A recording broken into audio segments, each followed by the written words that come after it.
한덕수 전 총리 재판이 있었는데 윤석열 전 대통령이 원래는 안 나오겠다고 했습니다. 그런데 갑자기 50분 만에 나오겠다고 입장을 바꿨는데 그 부분이요. 재판부가 아주 강경한 입장을 취해서 그런 거 아니냐 싶기도 한데 영상을 한번 보겠습니다. 네, 11월 17일자로 윤석열의 불출석 사유서가 제출된 바가 있습니다. 네, 지금 김용현, 윤석열에 대해서 구인영장이 발부되어 있습니다. 네, 강제 처분 형태로 영장이 발부되기 때문에 당사자의 의사는 고려하지 않습니다.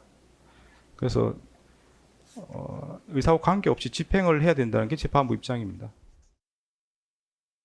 요거는 강성필 부대변인께 먼저 여쭤볼게요. 안 나오겠다고 했다가 이 재판부 아주 강경하거든요. 그게 영향을 좀 미쳤다고 보세요, 출석에? 일단 제가 전에도 말씀드렸지만 본인은 그 윤석열 전 대통령 본인과 변호인들은 본인의 재판이 가장 먼저 끝났을 거라고 생각을 했을 겁니다. 예. 그런데 이제 한덕수 전 총리와 관련해서 이 재판장 자체가 신속하고 공정한 것을 추구하는 그런 좀 엄격한 재판장이고 예. 이분이 이진관 판사가 뭐 구인영장도 집행하겠다, 증인 불출석하면 과태료도 부과하시는 분이거든요. 그렇죠. 그렇기 때문에 이 재판에서 한덕수 전 총리가 사실 유죄를 받고 또 큰 중형을 받게 되면 그게 저한테도 본인에게도 상당히 불리하게 작용할 거라고 생각을 해서 저는 재판 전략상 나온 거라고 생각을 하고 어쨌든 또 중요한 거는 저렇게 재판장이 예. 좀 엄격하고 본인이 가진 권한 내에서 법적으로 정당하게 직권으로 요구할 건 요구하는 이런 모습을 보여주는 것이 예. 저는 다른 증인들이라든지 재판과 관련된 사람들에게 조금 협조하는 태도를 이끌어낼 수 있는 좋은 모습인 것 같습니다. 예. 그러니까 지기현 판사하고는 이제 태도 많이 다르다는 얘기인데 이렇게 보면 3명의 증인에 대해서 출석하겠다고 얘기 과태료 그냥 부과해 버리고요. 구인영장 집행하겠다는 취지로 아주 강하게 얘기를 하고 있습니다. 이것이 그러니까 재판장이 재판을 어떻게 리드해 가느냐에 따라서 뭐 많은 게 달라 보이기 그 눈으로 좀 보이긴 해요. 네. 그런 점에서 여권이나 많은 국민들이 내란 재판부가 설치될 필요가 있다라는 것이 예. 지금 이제 내란과 관련돼서 뭐 우두머리 재판뿐만 아니라 이제 여러 재판들이 지금 이제 앞으로도 계속 이어질 텐데 여기에 대해서 그때그때 판사마다 다 달라요가 되면 기준과 원칙이 무너지는 거 아니겠습니까? 특히나 특히 이제 윤석열 전 대통령에 대한 내란 재판 같은 경우에는 예. 우리가 흔히 침대 축구 비유해서 지금 침대 재판이다. 그래가지고 재판이 계속 늘어지고 있고 그리고 거의 뭐 재판이 뭐 웃음바다가 되는 경우도 많고 희화화되는 경우도 굉장히 많아요. 예. 그렇게 되면 재판부의 어떤 리더십이라든지 재판부의 어떤 위험 이런 것들이 사라지고 있거든요. 그러면 재판부의 명령이 먹히지를 않는 겁니다. 출석하라고 그래도 출석 안 하고 뭐 증언하라고 그래도 증언 안 하고 이렇게 되면 제대로 소위 말해서 영이 쓰겠습니까? 그런 점이 지금 이제 재판부를 바라보는 우리 국민들이 예. 저렇게 재판해가지고 과연 제대로 처벌할 수 있을까? 진실을 예. 제대로 밝힐 수 있을까? 이렇게 재판부를 걱정하는 마음이 생길 수밖에 없는 것 같아요. 정광재 대변인은 어떻게 보세요? 글쎄 뭐 그 재판을 진행하는 법관마다 좀 스타일이 다른 것 같아요. 네. 지기현 재판부나 이진관 재판부나 과거에 본인들이 해왔던 스타일이 있기 때문에 지금도 그런 형태로 진행된다고 생각하는데 지나치게 또 재판이 강압적이고 권위적으로 이루어지게 되는 경우에 그에 따른 부작용도 있을 거라고 생각합니다. 그래서 지금 지기현 재판부에 대해서 재판을 어떻게 진행한다 자꾸만 감나라 배나라 이렇게 할 것이 아니라 결국에는 검사는 공소장으로 얘기하고 기자는 기사로 얘기하고 판사는 판결문으로 얘기하는 거 아니겠습니까? 예. 1심 판결 내년 1월 초중순이면 나온다고 하니까 그 결과를 담대히 지켜보면 될 일이라고 생각합니다. 예. 구인영장을 집행을 한다는 거는 인치를 한다는 거잖아요. 그러니까 네. 강제로 데려오겠다는 뜻인 거잖아요. 맞습니다. 제가 또 어떤 언론 보도 보니까 이진관 판사 같은 경우는 이 제대로 된 구인 같은 거 잘못하면 교관도 불러가지고 다그치는 그런 강경한 모습을 보이는 것 같더라고요. 근데 네. 이게 또 뭐가 중요하냐면 지기현 판사처럼 사실 이 재판 자체를 좀 웃어가면서 하는 것도 사실 권위가 떨어지고 재판의 심각성을 실추시키는 것도 있지만 예. 지금 김용현 전 국방부 장관 같은 경우도 사실 그 직권남용 그러니까 증거인멸 뭐 공무집행 방해와 관련해서 다른 재판도 받고 있거든요. 예. 그 재판 보면요 가관이 아닙니다. 그냥 완전 뭐 변호사가 재판장한테 뭐 마이크가 제대로 안 됐으니까 나 뭐 재판이 어렵다라든지 아니면 특검부를 부르나느니 뭐 조은석 특검이 놀고 있다느니 뭐 시다발이라는 그런 비속어까지 쓰고 아, 있어요. 그래요? 그래서 저는 이런 것을 보고 있는 국민들이 어떤 생각을 하겠습니까? 그래서 저는 조희대 대법원장이 이런 모습을 보이는 변호인과 그 판사와 관련해 가지고는 좀 조치를 좀 취해야 되지 않을까 그런 우려까지 들고 있는 예, 상황입니다. 오늘도 김용현 전 장관 뭐 변호인 측이 뭐 감치됐다 뭐 이런 소식도 아까 자기가 잠깐 본 것 같은데 이준우 대변인께 요거 한번 여쭤요. 그 윤석열 전 대통령이 나왔어요. 재판에 나와가지고 거부 의사를 밝혔는데 일부 질의에는 답을 했다고 합니다. 그 내용이 뭐냐면 한덕수 전 총리가 비상계엄 선포를 재고해달라고 자기를 설득을 했다. 그런데 자기가 오래가지 않을 계엄이라고 한 전 총리를 설득했다는 취지로 얘기했어요. 이거는 윤 대통령이 늘 주장해왔던 거죠. 네, 그렇죠. 본인이 이제 일관되게 주장했던 부분이기 때문에 여기에 대해서는 따로 뭐 답변을 안 할 이유가 없죠. 다르게 예. 얘기할 이유도 없고요. 그래서 아마 이 부분에 대해서는 다른 이제 질문에 대해서는 답변을 하지 않더라도 이 부분은 기존에 해왔던 질문에 본인이 이미 입장을 냈기 때문에 이거를 답변을 거부한다는 것은 이상한 일 아니겠습니까? 예. 그래서 아마 답변을 한 번 더 반복해서 강조를 한 것처럼 보입니다. 예. 그 방금 이제 정광재 대변인 잘 말씀해 주셨는데요. 재판장마다 약간 스타일이 있죠. 스타일이 있는데 그걸 다시 거꾸로 얘기하면 재량권이라고 할 수 있을 겁니다. 근데 재량권이라는 게 폭이 좁아야지 이게 국민적인 신뢰를 받는 건지 판사마다 재량권이 이렇게 범위가 넓다 그러면 이거 신뢰할 수 없는 거 아니겠습니까? 예전에 어떻게 했습니까? 이재명 전 야당 대표가 증인 신청 받을 때 이랬습니다. 재판에 5번 안 나갔어요. 예. 그때 나중에 과태료 부과했습니다. 그것도 나중에 500, 300에서 800만 부과됐고요. 나중에는 강제 구인을 하겠다는 말 나왔지만 결국 강제 구인 안 했습니다. 그런데 예. 지금 윤석열 전 대통령이 어떻게 합니까? 과태료 부과하고 강제 구인 하겠다 하고 이렇게 하지 않습니까? 그러니까 저는 재판관의 어떤 재량이라는 건 좁게 해석될 때, 좁게 발휘할 때는 인정할 수 있지만 예. 이렇게 폭넓게 너무 이제 상대에 따라서 달라진다 그러면 재판부 전체 신뢰를 잃을 수 있다. 그 말씀 꼭 예. 드리고 싶습니다. 뭐 얘기하실 거 있으면 팔라고 담는 아니 뭐 이재명 과거의 대표의 그 재판하고 지금 이 온 국민을 놀라게 하고 위험에 빠뜨린 내란 재판하고 비교의 대상이 되는지는 저는 잘 모르겠지만 예. 어쨌든 이런 걸 우려했기 때문에 이 특검법에 이 재판을 중개하자고 했던 겁니다. 그렇기 때문에 저는 국민들이 이런 모습 보고 평가할 거라고 생각합니다. 예. 또 하나 오늘 재판에서 특이한 점이 이상민 전 장관과 관련한 내용인데 이상민 전 행안부 장관은 판사 출신이었다는 점을 한번 생각해 보시고 영상을 보시면 좋을 것 같습니다. 네, 선서를 하셔야 됩니다. 선서 거부권이 없습니다. 형사재판에서는. 정당한 사유가 있을 경우에는 선서를 거부할 수 있는 취지로 해석이 되기 때문에 저는 선서하지 않겠습니다. 그러면 제재를 가하겠습니다. 네, 그러십시오. 피고인은 윤석열 대통령에게 비상계엄을 반대한 의견을 말하는 사실이 있습니까? 답변하지 않겠습니다. 지금 내란 중요 임무 종사로 재판받고 계신 거죠? 네. 네, 법정형이 사형까지로 규정되는 걸로 알고 있습니다. 그 혐의가 중하고 제가 재판하면서 형사재판에서 선서 거부하는 건 처음 봤습니다. 선서 거부 사유가 없음에도 불구하고 선서 거부를 했다고 봐서 최대 50만 원까지 과태료를 부과하도록 되어 있습니다. 그래서 과태료 50만 원을 부과했습니다. 그 과태료 근거 규정에서 정당한 사유가 없을 경우에 과태료 그건 알아서 부과할 하십시오. 수 있는 걸로 알고 있습니다. 알아서 하십시오. 네. 네. 과태료 부과합니다. 네, 저는 즉시 이의 제기한다는 것을 주소에 남겨주시기 바랍니다. 네, 남겨드리겠습니다. 그러니까 이상민 전 장관이 판사 출신의 법조인이기 때문에 지금 판사하고 재판장하고 뭔가 실랑이 하는 듯한 모습인 건데 이겁니다.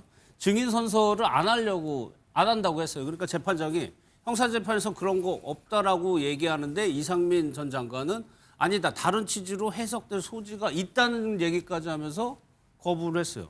이 정도 얘기는 일반인들은 절대 못하는 얘기죠. 그렇죠. 예. 뭐 저는 그 재판장에서 증인으로 나와가지고 선서를 거부한 사례를 본 적이 없습니다. 그런데 네. 판사 출신이 자신에게 뭔가 불리하거나 뭐 이랬을 때는 증언만 거부할 수 있는 게 아니라 선서 자체도 거부할 수 있습니다. 그런 해석의 여지가 있습니다라고 얘기한 거잖아요. 예. 또 한 번 우리 국민들이 또 한 명의 법꾸라지를 봤다. 본인이 판사 출신 아닙니까?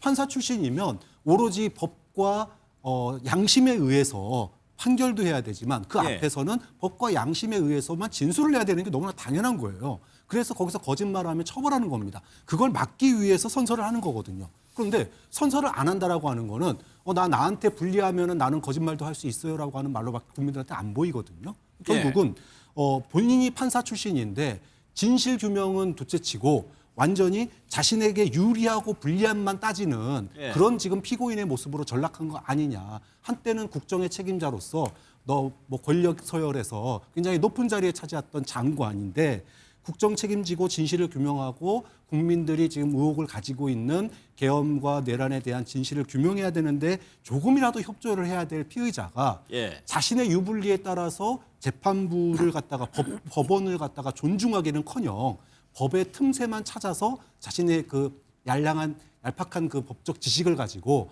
판사의 지식을 가지고 자신의 어떤 죄를 피해 나가는데 예. 쓰고 있다는 점에서 또 한 명의 법꾸라지로 국민들에게 평가받을 것이다라고 생각합니다. 그래서 이진관 판사가 바로 과태료 50만 원을 부과하니까 또 여기에 대해서 이상민 전 장관 이의를 제기합니다. 과태료는 그렇게 부과하는 게 아닌 것 같고 내가 이의를 제기한 거를 꼭 기록에 남겨달라고 얘기를 했어요. 이게 뭐 대장동 한석포기 사안도 마찬가지고 이 법에 대해서 전문가들이 이렇게 뭐 해석이 다르니까 좀 헷갈리기도 합니다. 이게. 뭐 개인적으로 이상민 전 장관과 인연이 깊은데 예. 본인이 판사였고 뭐 법 지식을 알고 자신이 피해자로서 방어권을 행사한다는 차원에서 저는 할 수 있는 얘기라고 생각합니다. 다만 개인적으로는 조금 더 그날 있었던 일들 본인이 지금 재판을 받고 있지만 정말 진실에 가까운 이야기를 해주기를 바라고 있지만 예. 본인이 갖고 있는 방어권을 행사하겠다는데 그거 가지고 뭐 왈가왈부할 일은 아니라고 생각합니다. 과거에 뭐 조국 전 장관 재판 받을 때 형사소송법 148조 따르겠다 이거 300번 넘게 했던 거 아닙니까? 그러니까 형사소송법 148조가 뭐냐면 예. 재판 받는데 가족이 유죄에 취할 그 증언을 강요받게 되는 경우에 증언을 거부할 수 있는 건데 예. 뭐 지금 이상민 전 장관도 뭐 판사이기 때문에 법 지식이 많은 건 사실이죠. 그러나 본인의 방어권도 중요하기 때문에 이것은 자신의 판단에 따른 일이라고 생각합니다. 예. 그 질문을 특검에서 97번을 했다고 하는데 제대로 답변을 하지 않았다. 이게 강섭 혹시 이런 법정에서도 뭐 기싸움 뭐 이런 게 뭐 있나요?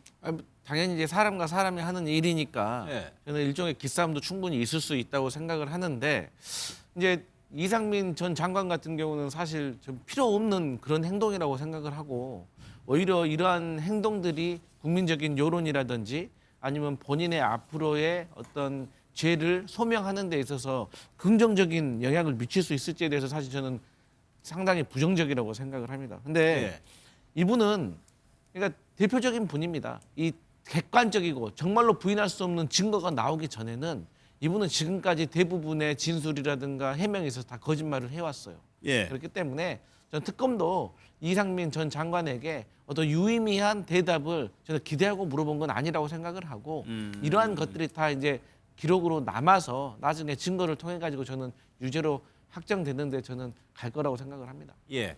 어제 재판에서 이제 경호처의 부장이 나와서 한 증언 한 대목만 좀 살펴보도록 하겠습니다. 어떻게 얘기를 했냐면 이제 윤 전 대통령 1차 체포영장이 무산된 다음에 그러니까 2차 체포영장 집행을 앞두고 경호처들과 얘기하는 과정에서 이런 식으로 얘기를 했다는 겁니다. 내 지지율이 지금 오르고 있기 때문에 설까지만 조금 잘 버티면은 잘 해결될 것이다 취지로 얘기를 했다는데 먼저 박 교수님 이 얘기가 지지율 얘기를 했다는 거는 체포영장 이 사안을 정치적으로 봤다는 것으로 해석할 수가 있는 거거든요. 그렇죠. 그 당시에도 많은 이제 사람들이 이야기를 했지만 예. 법원의 영장이잖아요. 그러니까 법원의 영장을 갖다가 공무원들이 막아선다? 그 누구도 상상하지 못했던 일을 하는 겁니다. 그러면 거기에는 명분이 있어야 돼요. 예. 법적인 명분이든 뭔가 명분이 있어야 되는데 법적으로는 명분이 약하니까 결국은 국민들이 나를 이해해 줄 거다. 그래서 지지율이 올라가면 결국은 영장 집행을 못할 거다라고 얘기하는 거잖아요. 예. 그러면 결국 이게 자연스럽게 어떻게 이어지냐면은 결국 그 이후에 어떻게 됐습니까? 윤 전 대통령이 틀리지 않았다라고 그러면서 소위 윤 전 대통령 지지하는 세력이 모여서 구속영장 발부되니까 서부지법 난동 사태까지 벌어진 이유가 예. 바로 윤 전 대통령의 이런 시각, 이런 시야가 고스란히 지지층에게 투과가 됐고 예. 그것이 결국은 서부지법 난동 사태로 이어진 거라고 보기 때문에 예. 우리가 왜 윤 전 대통령 참 나쁜 사람이라고 좀 평가하냐면은 본인이 어떤 또 통수권자로서 또 나라를 대변하는 사람으로서 할 수도 있다고 봅니다. 계엄 뭐 정치적으로 계엄 선포할 수도 있죠. 그럼 거기에 따른 법적 책임, 자기 말대로 오래 갈 것이 아니었다라면은 소위 말해서 계몽령이었다면은 계몽령 발행했다가 안 됐습니다. 그럼 그 이후에는 법의 절차대로 국민들에게 호소하고 법에서 싸우는 게 맞는 거지. 예. 법의 집행을 막고 국민들이 나를 방어해 줄 거다. 그럼 결국은 국민들과 공권력이 맞서 싸우라는 얘기잖아요. 예. 그게 내란 선동이지 뭐가 내란 선동이겠습니까? 예. 이주로 되면 이때를 한번 생각해 보면 2차 체포영장 전이요. 1차 체포영장 무산되고 설 명절까지만 잘 버틴다면 전부 해결될 것이다. 이것이 강경 보수 지지층 내에서 이런 분위기가 혹시 있었나요? 그 당시에 뭐 잘 해결될 거다 이런 것까지는 아닌데 당시 1월 달에 윤석열 전 대통령 인기가 지지율이 많이 올라갔죠. 올라갔고 정당 지지도도 국민의힘이 민주당보다 앞섰던 지지율도 1월 초중반까지 나왔었습니다. 앞섰던 지지율이 있어요. 예, 앞섰던 지지율도 있었어요. 근데 나중에 떨어졌죠.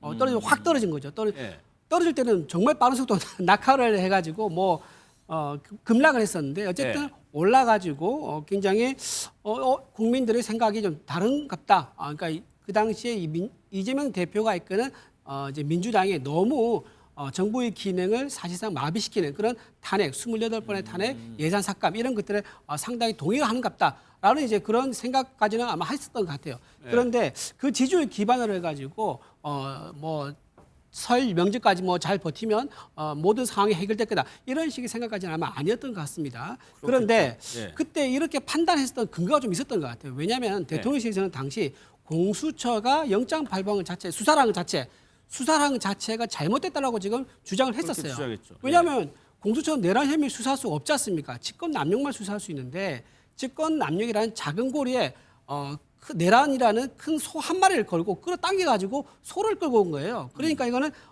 이제 직권 남용을 이용해서 모든 혐의를 다 적용시킬 수 있는 굉장히 잘못된 선례다라고 하면서 공수처가 수사할 권한이 없는데 수사를 한 거 첫 번째 잘못이고요. 두 번째 체포영장을 쇼핑한 거 이것도 문제가 많았었습니다. 중앙지법에 영장을 청구했었는데 그게 아직 기각됐잖아요.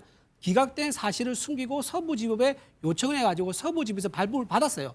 이것 때문에 나중에 또 절차상 하자가 있다고 문제가 됐었습니다. 왜냐하면 한번 거절되면요. 거절된 사유를 재차 청구할 때는 보여줘가지고 그 사법부가 판단을 해야 되는데 그걸 숨기고 의도적으로 숨겼기 때문에 절차상 하자가 있다. 따라서 수사할 권한도 없고 영장 발부에 절차상 하자 이런 것 때문에 대통령실에서는 전 부당한 불법한 영장 집행으로 막아야 한다라는 그런 판단을 나름대로 했던 것처럼 보입니다. 당시 윤 전 대통령 측에서 절차적 하자는 많이 지적을 했어요. 근데 혹시 정치적으로 윤 전 대통령이 진짜로 설명절 되고 지지율이 더 오르게 되면 이게 잘 해결될 거라고 진짜로 혹시 생각하지는 않았을까요?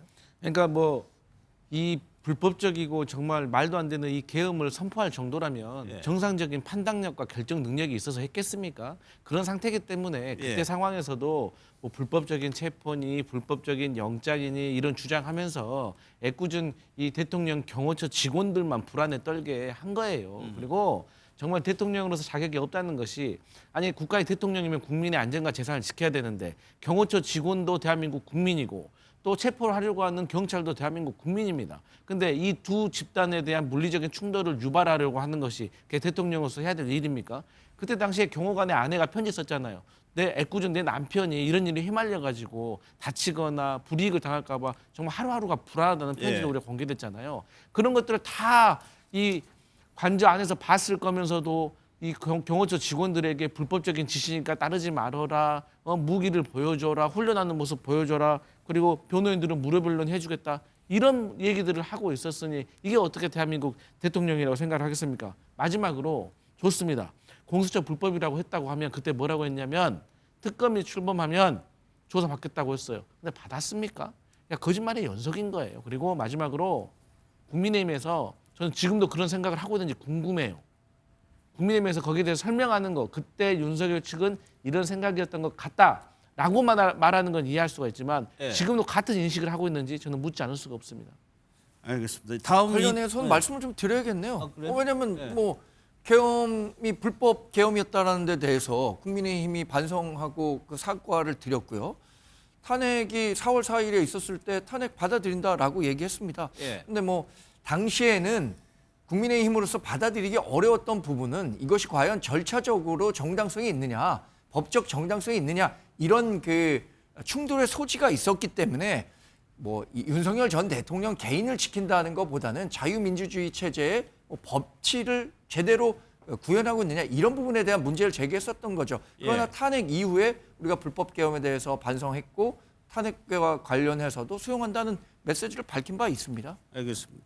또 하나 살펴볼 내용이 이제 윤 전 대통령 변호인단에서 이제 감시를 당하고 있다 이렇게 주장을 하고 있는데 이것이 그렇게 해석이 되는 건지만 한번 짚어보도록 하겠습니다. 김계리 변호사 얘기 한번 들어보겠습니다. 저희 통신 이용자 정보를 조회하였다라는 문자 통보를 받았어요. 이걸 저만 받은 게 아니라 송진호, 베이철 변호사님과 그리고 저희 변호인단의 다른 변호사님들도 다 받았다라고 해요. 변호사들은 변론 활동만 한 사람들이에요. 왜 이런 조회를 하는 거죠? 도대체 뭘 뒤지는 겁니까? 목적이 뭐예요? 지금 경찰 국가가 되어가는 것 같아요. 그래서 민주주의를 입으로만 부르짖는 저 사람들이 이 사회를 후퇴시키고 있습니다. 뭐라고 할 말이 없어요. 그러니까 감시를 당하고 있다는 근거로 내세운 게 이겁니다. 통신 이용자 정보 제공 사실을 통지해 주는 겁니다. 통신 이용자 정보가 제공된 사실이 있다는 거를 저는 법이 있는 것 같아요. 그래서 통지를 해준다는 건데 이거 어떻게 그렇게 바로 뭐 감시로 해석이 되는 겁니까? 글쎄요. 통신조회를 당신 통신조회가 돼서 이런 일이 있었습니다라고 한 몇 달 지나고 나서 알려오잖아요. 예. 그러면 그게 감시면은 우리나라 국민들이요. 이 당신은 그 통신조회가 됐습니다라고 하는 걸 한 번이라도 안 받은 국민이 과연 있을까? 그럴 정도로 굉장히 광범위하게 어떤 사건이 있다. 그럼 예. 그 사람 휴대폰에 있는 모든 사람의 통신조회가 들어갑니다. 그런 일들이 너무 비일비재해요. 저도 그 어떤 경찰에서 조사나 연락 받은 적도 없는데 박근혜 정권 때 한번 윤석열 정부 때 한번 당신 통신조회 됐습니다라고 나중에 몇 달 뒤에 날라오더라고요. 아 그래요? 어떤 연락도 없는데 나하고 무슨 상관이 있는지도 모르겠지만 그런 일들이 있었습니다. 그렇다고 해서 내가 감시받고 있다 그렇게 생각하지는 않고요. 예. 이런 관행 자체는 잘못됐다고 보고 그런데 이제 이게 그냥 그런 확률적인 문제로서 어떤 사건의 핸드폰 번호에 이 변호사들의 이름이 있었기 때문에 거기에 대해서 통신조회가 된 건지 예. 아니면 지금 이제 변호인단이 소위 말해서 증인들과의 부적절한 어떤 통화나 예. 소위 말해서 증거인멸이나 입맞추기를 위해서 이런 것들에 대한 어떤 부분이 조사가 되거나 수사가 되고 있는 게 있어서 통신조회가 된 건지 뭐 이 부분은 사실관계를 좀 확인해 봐야 될 필요가 있습니다. 알겠습니다.